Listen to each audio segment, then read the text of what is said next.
Nah, oke teman-teman, kali ini saya akan kembali lagi membahas mengenai kabar terbaru dari Timnas Indonesia. Dan di sini pun saya akan membahas ya konten lanjutan dari requestan kalian semua di konten kemarin. Banyak yang bilang kepada saya, "Bang, ini untuk Tom Haye ini sepertinya 99% untuk membela Timnas Indonesia." Karena dari bagaimana cara dia minggu-minggu ini memang sangat berbeda di minggu sebelumnya. Oke, mungkin ini menjadi penguat saja menurut saya ya, karena memang Tom Haye memang diproyeksikan untuk bisa dinaturalisasi atau diambil sumpah WNI di tahun 2024. Dan kita ketahui juga Bapak Erick Thohir pun juga berkomitmen untuk bisa menjadikan Timnas Indonesia bisa terbang tinggi hingga lolos di Piala Dunia 2026. Artinya peluang itu masih ada, dan sosok seperti Ragnar Oratmangun, Tom Haye itu masih terbuka untuk membela Timnas Indonesia karena mereka berdua juga bermain di Eredivisie di Liga Belanda. Dan kalau kita melihat postingan kemarin itu semakin menguatkan bahwa memang betul dia ingin sekali ya, dari postingan Tom Haye menginginkan untuk bisa pergi ke kampung halaman neneknya dengan membuat Insta story neneknya dan pernikahan neneknya ketika di Belanda. Dan kita ketahui juga bahwa nenek Tom Haye itu asli Indonesia. Nah, ini semakin menguat ya, dan ditambah lagi kalau kita mengulik ya dari statement dari Bapak Hamdan Hamidan kemarin, bahwa di WA dia ya itu pun ditunjukkan kepada exco PSSI kemudian pengamat sepak bola lainnya, bahwa ini pemain berada di klub besar, kemudian dirinya adalah pemain besar, dirinya ingin membela Indonesia. Secara buktinya itu ada di WA Bapak Hamdan Hamidan. Cuman untuk rilis resminya itu masih menunggu. Ada beberapa yang sudah mengatakan ya, seperti ini adalah Ian Maatsen. Nah, Ian Maatsen menurut saya ya, ini menurut saya pribadi ya, kalau sepertinya ya itu tidak, karena dia pun juga sudah bergabung bersama timnas senior Belanda ya.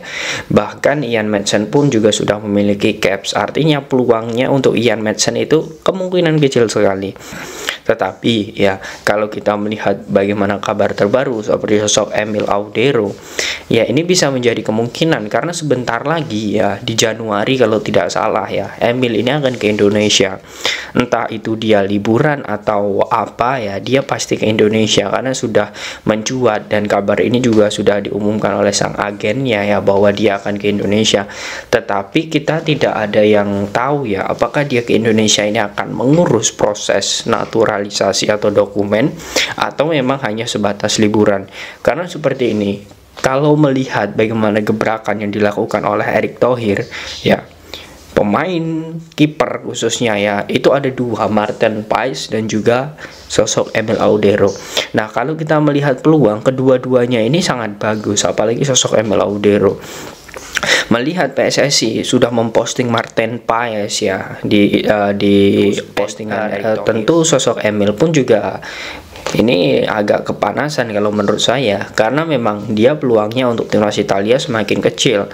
Bahkan dengan usia saat ini ya, menurut saya juga tidak ada peluang lagi, sangat kecil sekali, karena dia juga di Inter Milan juga sulit bersaing di kiper utama. Nah, ini artinya masih menjadi peluang besar. Kalau misal Maarten Paes itu mendahului sosok Emil, tentu Emil juga akan berpikir lagi apakah dia akan membela timnas Indonesia atau tidak, karena sudah ada Maarten Paes.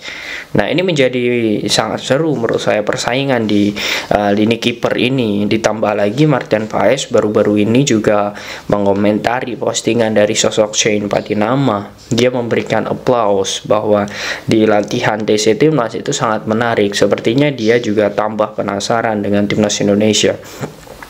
Nah, ini menjadi hal yang sangat luar biasa ya, perebutan kiper ini.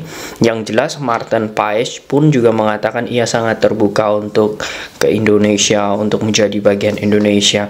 Dan sangat menariknya, kedua pemain antara Emil dan juga Maarten ini sama-sama memfollow akun PSSI, akun ketua umum, kemudian beberapa pemain timnas Indonesia.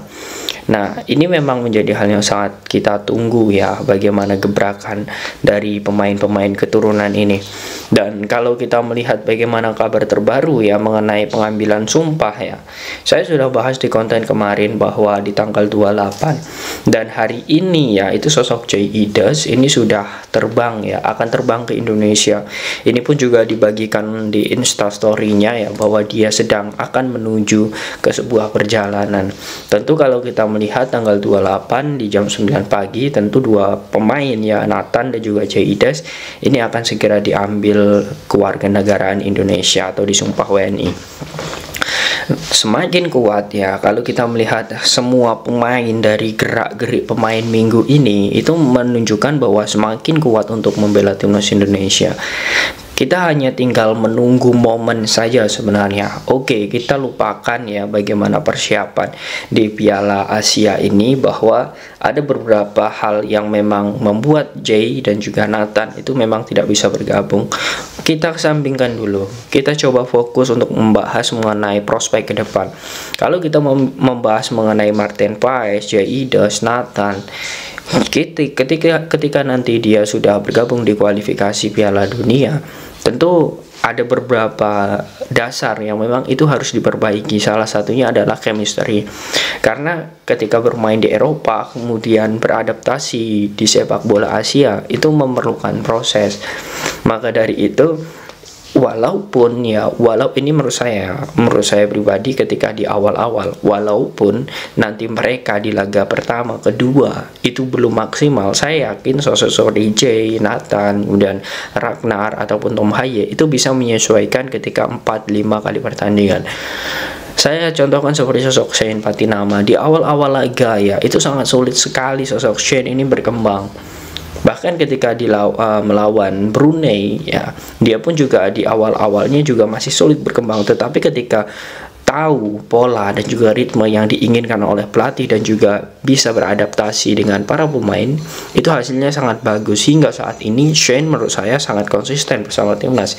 Dan sosok Sandy Walsh ya, yang awal-awalnya kita ketahui lah banyak cobaan, dia cedera dan lain sebagainya, ini menjadi hal yang sangat luar biasa. Sandy bisa bermain multiposisi ketika di timnas Indonesia, bisa ditempatkan di tengah, bek kanan, ataupun bahkan pernah menjadi gelandang bertahan. Ini menjadi poin plus sebenarnya ketika kita memang diperkuat banyak pemain keturunan.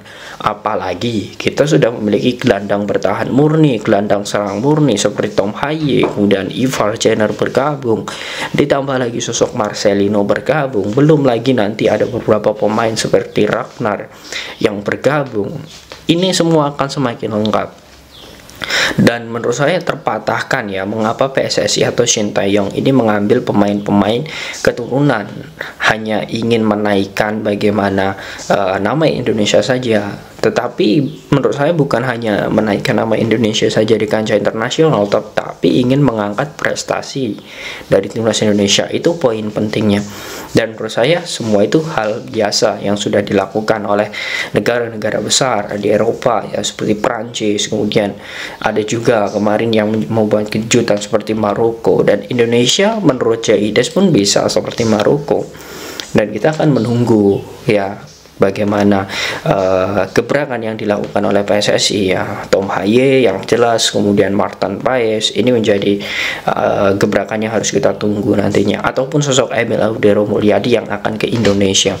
Nah, bagaimana menurut kalian teman-teman dengan kabar pemain keturunan ini? Apakah kalian yakin nantinya di 2024 timnas Indonesia akan mampu untuk bisa bersaing di level Asia? Silahkan kalian tulis di kolom komentar.